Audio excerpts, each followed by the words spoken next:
નમસ્કાર, અમારી વિશેષ રજૂઆતમાં આપનું સ્વાગત છે. હું છું પ્રતિક. સ્થાનિક સ્વરાજ્યની ચૂંટણીને લઈ મતદાન પ્રક્રિયા પૂર્ણ થઈ ચૂકી છે. મહદઅંશે કેટલાક કિસ્સાઓને બાદ કરીએ તો શાંતિપૂર્ણ માહોલમાં મતદાન પ્રક્રિયા પૂર્ણ થઈ છે.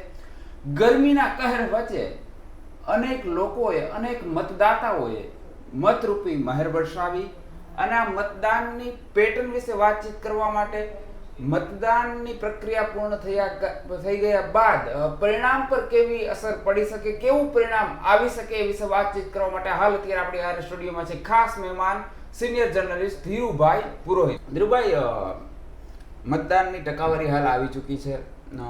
આજે આંકડાઓ પર નજર કરીએ તો શું લાગે છે, પરિવર્તન કે પછી પુનરાવર્તન, ખાસ કરીને સૌરાષ્ટ્રના દ્રષ્ટિકોણથી જો જોઈએ તો? પરિવર્તન કે પુનરાવર્તન, આ વાત તો આપણે કરીએ આજે. હું એવું માનું છું કે પરિવર્તન થઈ રહ્યું છે, પણ ધીમે ધીમે પરિવર્તન થાય છે. પુનરાવર્તન થશે, પણ શાસન એટલે ભાજપ આ વખતે એમની ધારણા મુજબ સીટો નહીં મેળવી શકે. પુનરાવર્તન ચોક્કસ થશે. પુનરાવર્તન થાય, પણ ક્યાંક મતદારો જે મતો પડ્યા છે ને, એ રોષયુક્ત મતો તો ખરા. કારણ કે તમે 40 લાખ મતોને અળગા કરીને જે રીતે બિનહરીફ કરો છો, એ વાતનો રોષ દેખાય છે. મતમાં ક્યાંય લાઇનમાં ઊભા રહીને લાંબી લાઈનોથી મતદાન થતું હોય એ સ્થિતિ લગભગ ક્યાંય જોવા નથી મળી. ઓછા દ્રશ્યો એટલે રેરેસ્ટ ઓફ ધ રેર. ક્યાંક આપણા પત્રકારોએ લાંબી લાઈન જો ફિલ્માવી હોય એના કેમેરામાં, તો તમારે 5, 7, 10, 12, 15 ગામોમાં ફરવું પડે, ત્યારે ક્યાંક સવારમાં દેખાય છે. એવી સ્થિતિ હતી. જી બિલકુલ, લાંબી લાઈનો મહદઅંશે ઓછી જોવા મળી. અને ખાસ આ ગરમીનો પિરિયડ હતો. એક રીતે જે પશ્ચિમ બંગાળ વિધાનસભાની ચૂંટણી હતી, આપણે જોઈએ કે જાદુઈ આંક 90 ને પાર કરી ગયેલ ટકાવારી, એ પ્રકારનું મતદાન અહીં જોવા ન મળ્યું. અને આપણે આ પહેલા પણ વાતચીત કરી હતી કે એક વર્ગ આ સ્થાનિક સ્વરાજની ચૂંટણીથી સૌરાષ્ટ્રમાં તદ્દન અળગો હોય એવું જોવા મળી રહ્યું હતું. એને રસ ન હોય કે પછી ઉમેદવાર કોણ છે, કઈ પક્ષ, કઈ પાર્ટી વગેરે વગેરે, એનાથી તદ્દન અળગો જ હતો. એ વિશે આપનું આકલન શું? વેલ બે મતદાતાઓનું જો કમ્પેર કરવાની આવે તો બંગાળનો મતદાર આ વખતે પરિવર્તન તરફ જઈ રહ્યો એવો સંકેત દેખાય છે. ગુજરાતનો મતદાર, સમજ પ્રતિક, સ્થાનિક સ્વરાજ્યની આ ચૂંટણી છે, એટલે સ્થાનિક મતો એટલે લોકોની જે માનસિકતા છે ને, એ તમને સ્પષ્ટ આમાં દેખાય. લોકોને રોષ છે. તમે સમજો કે આખા ગુજરાતની ગણશો એટલે 60-62%, અને ક્યાંક વધીને 64%થી વધુ મતો તો ક્યાંય પડ્યા નથી. મને આશ્ચર્ય એ વાતનું છે કે જે નગરપાલિકાઓ, મહાનગરપાલિકાઓ થઈ રહી છે ને, ત્યાં તમારું મતદાન ઉત્સાહપૂર્વકનું હોવું જોઈએ. ક્યાંક પછી ક્યાંક ને ક્યાંક જે નવા મતદારો ઉમેરાયા છે, જ્યાં સર થઈ છે, નવા મતદારો આવ્યા છે, ત્યાં પણ એ મતો આપવાનો ઉત્સાહ તમને જોવા મળવો જોઈએ. એને બદલે ક્યાંક તો સ્થિતિ એવી છે કે 50%ની નીચે 44%, 45%, આ જે સ્થિતિ છે ને, એ દર્શાવે છે કે ગરમી તો નડી જ છે, પણ સાથે સાથે મતો આપવા માટેનો જે ઉત્સાહ હોવો જોઈએ ને, એ પણ ધીમે ધીમે ઓછો થતો જાય છે. લોકશાહી માટે આ સારી ચીજ નથી. જી, સારી બાબત નથી, એગ્રી. અને તમે જે રીતે વાત કરી યુવાઓની, ઝેન જી, જે આજની પેઢી, આપણે સોશિયલ મીડિયામાં આના વિશે અનેક વાતો સાંભળીએ છીએ. જાણકારો એવું કહે છે કે આ જે પેઢી છે એ પોતાની રીતે બધા નિર્ણય કરતી હોય છે. તો હવે એવું પણ બની શકે કે આ લોકોને જે પ્રથમ વખત મતદાન કર્યું હોય, તે લોકો કોઈ જાતિ જ્ઞાતિ જોઈને નહીં કે પછી કોઈ રાજકીય પક્ષ જોઈને નહીં, પરંતુ ઉમેદવારને જોઈને તેઓએ મતદાન કર્યું હોય અને તેની અસર પરિણામ પર દેખાય, એવું બની શકે. પ્રતિક, મેં રાજકીય પરિવર્તનોને જોયા છે, અનુમાનો કર્યા છે. મત પડ્યા હોય ને, મતલબ કે મતદાન થયું હોય, એને આધારે વિશ્લેષણો ખૂબ કર્યા છે. એ વખતે પ્રિન્ટ મીડિયા હતું એટલે મેં લખતા. અત્યારે ઇલેક્ટ્રોનિક મીડિયા છે અને વિશ્લેષણ ખૂબ સરસ રીતે અને માઇક્રો દ્રષ્ટિકોણથી થાય છે. મારે એ કહેવું છે કે જ્યારે પરિવર્તન આવવાનું હોય ને, ત્યારે મહિલાઓ અને યુવાનો વધુ નીકળી પડે છે. આમાં દેખાતું નથી બહુ. હું ભલે એ ચોક્કસ કહી શકીશ કે પરિવર્તન છે, પણ એ પરિવર્તનની આલબેલ શાસનને ઘંટડી તો વગાડે છે, શાસનને ચેતવણી આપે છે, પણ જે સ્થિતિ લોકોમાં રોષ હતો અને લોકોની અંદર વિકાસના નામે અથવા તો જ્ઞાતિ જાતિને નામે મત પડે છે, જ્ઞાતિઓમાં પણ ભાગલા પાડીને રાજકીય વ્યક્તિઓ જે મત માટે આખું ગણિત માંડવા નીકળી પડ્યા છે, આવી સ્થિતિ વચ્ચે ઘણા બધા લોકો એવા, ઘણા બધા મતો એવા છે કે જે લોકો બિન રાજકીય છે, વિકાસના નામે મત દેનારા છે, ફક્ત ને ફક્ત પોતાનું શહેર, પોતાનું ગામ, પોતાનું નગર, આ વાતને સમજનારા લોકો આ મતદાનથી દૂર રહ્યા છે. એમાં ઘણા જેનજી એટલે કે ઘણા યુવાનો પણ છે. યાદ રાખવું કે જ્યારે પરિવર્તન થતું હશે ને ત્યારે વિશાળ સંખ્યામાં મતો પડશે, વિશાળ સંખ્યામાં યુવાનો અને મહિલાઓ લાઇનમાં ઊભા રહીને પોતાના મતો આપશે. આ ચીજ આ ચૂંટણીમાં દેખાઈ નથી, પણ સાથે સાથે ઓછા મતો પડ્યા છે એનો મતલબ શાસને એવું માનવાની જરૂર નથી. એમાં ઘણા બધા એવા મતો પણ છે કે જે ભાજપની તરફેણ કરનારા મતો પણ હશે. એ પણ ક્યાંક હતાશા અનુભવે છે અને પોતાની વાતને ક્યાંય કોઈ જગ્યાએ જાહેર કરવાને બદલે ઘર પકડીને બેસી ગયા છે.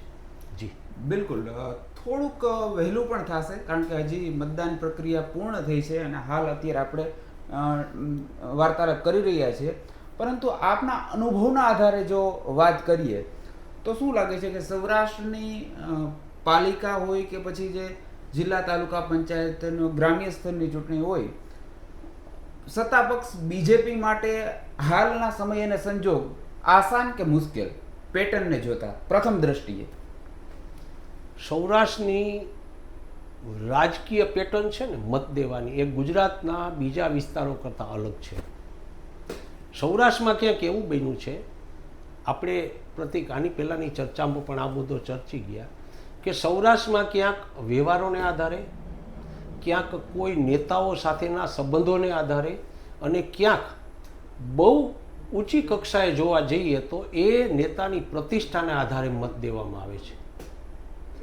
પણ મારે દુઃખ સાથે એ કહેવું પડે કે આવા મોટી સંખ્યામાં મત ઉપર પ્રભુત્વ ધરાવતા અથવા તો લોકોમાં લોકપ્રિય હોય એવા નેતાઓની સંખ્યા હવે ઘટવા માંડી છે. હજી થોડાક બચ્યા છે અને થોડાક બચ્યા છે એ પણ અસ્તિત્વનો જંગ તો ખેલી રહ્યા છે.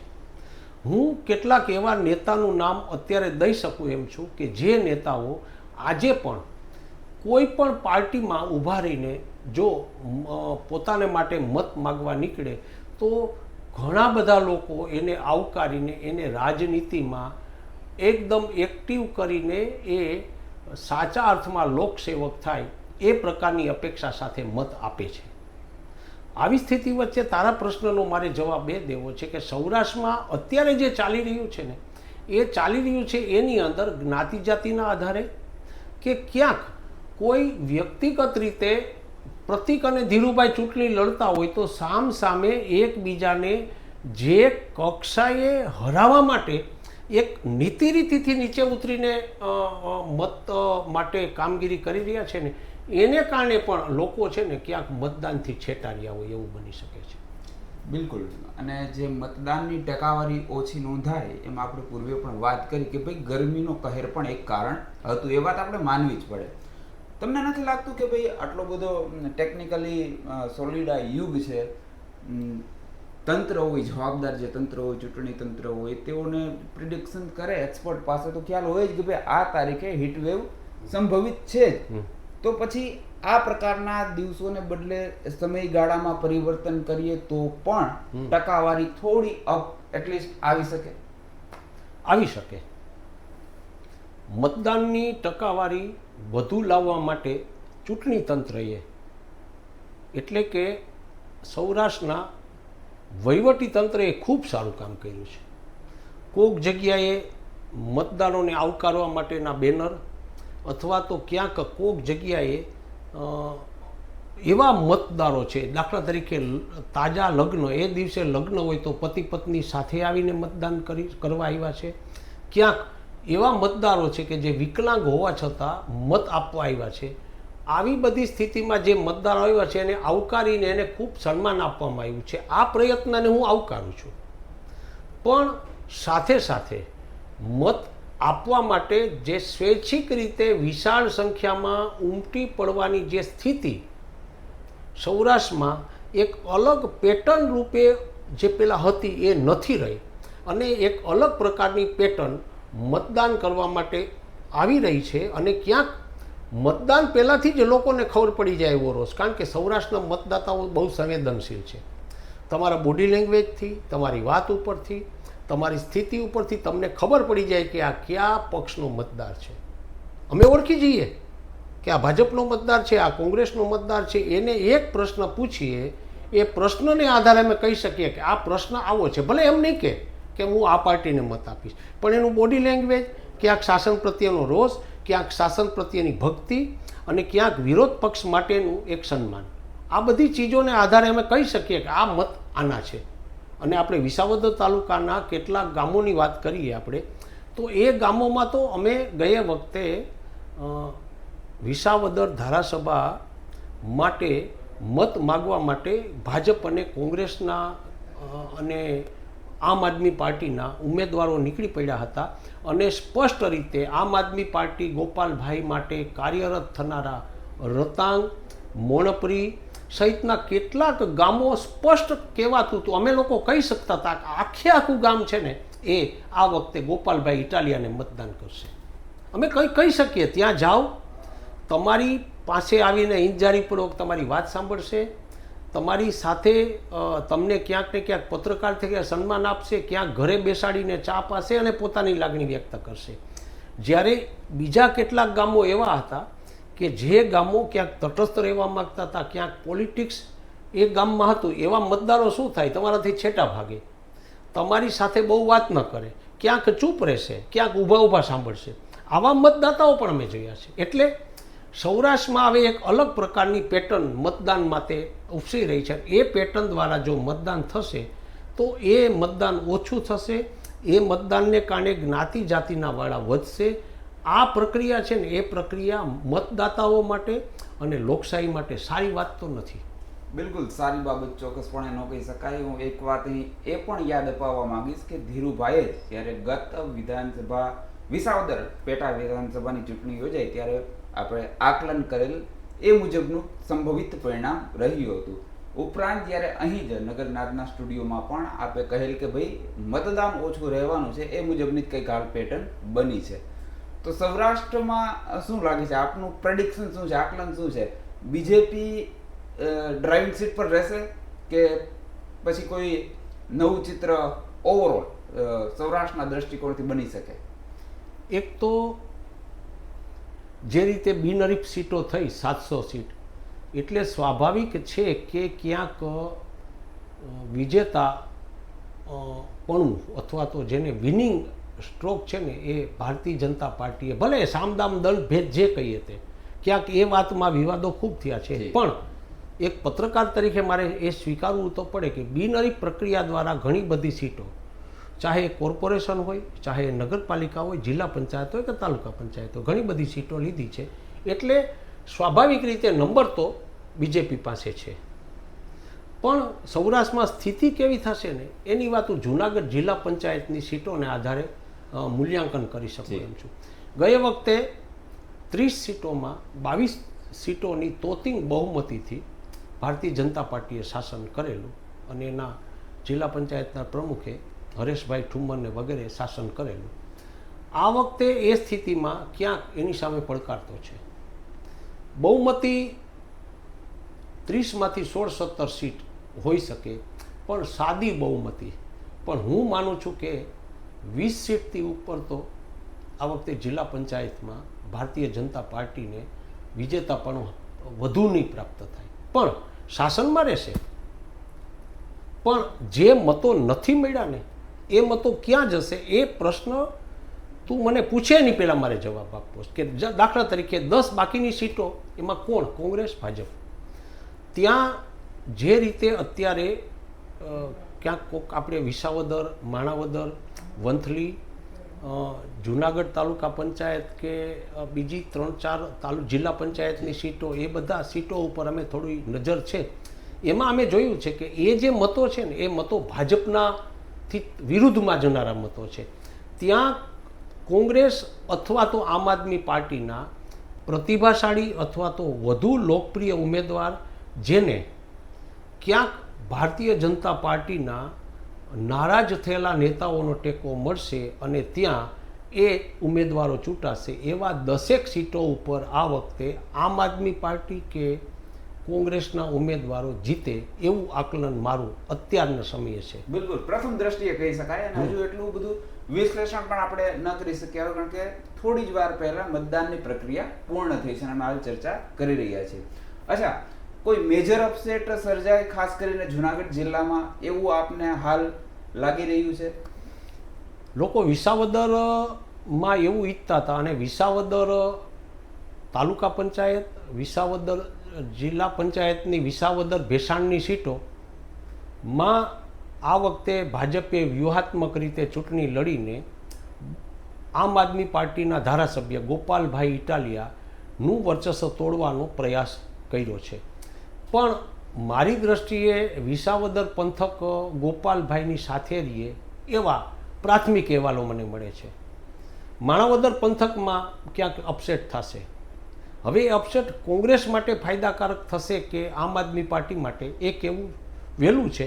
પણ મને થોડા સમાચાર એવા મળ્યા કે થોડીક સીટો ઉપર તો આપના ઉમેદવારોને ટેકો મળ્યો છે. કારણ કે ખડિયા, બગડુ અને ડુંગરપુર વિસ્તારમાં ક્યાંક જે રીતે ચાલી રહ્યો છે એ દૃષ્ટિકોણથી એ સીટ કદાચ આમ આદમી પાર્ટીને જાય એવી શક્યતા છે. પછી જુનાગઢ તાલુકા પંચાયતની સીટોમાં કેટલાક ગામડાઓમાં સીટોમાં અપસેટ થાય તાલુકા પંચાયત એવી પણ વાત મળે છે. એટલે મેં તને જે કીધું એ જ વાત પાછો હું દોહરાવીશ કે પેલી જે 10-12 સીટો છે ને એમાં આ વખતે કોંગ્રેસ અને આમ આદમી પાર્ટી વચ્ચે કસોકટની લડાઈ ચાલે છે. સમજી ગયો? 20 સીટ 17, 18, 19, 20 એ બાકીની જે 10, 12, 15 સીટો છે એની અંદર કોંગ્રેસ આગળ નીકળે છે કે એમાં આમ આદમી પાર્ટી આગળ નીકળે છે. એ પડેલા મતોનું વિશ્લેષણ કર્યા પછી આપણે જો નગરનાદમાં સાથે બેસીએ તો એકચ્યુઅલ ચિત્ર સ્પષ્ટ શકાશે આપણે. જી બિલકુલ, અપસેટ સર્જાઈ શકે છે, પરંતુ અપસેટનો ફાયદો આમ આદમી પાર્ટી લેશે કે પછી કોંગ્રેસ, એ માટે થોડી રાહ જોવી પડશે. ધીરુભાઈ, આપ સ્ટુડિયોમાં આવ્યા, અમારી સાથે વાતચીત કરી, ખૂબ ખૂબ આભાર. Thank you.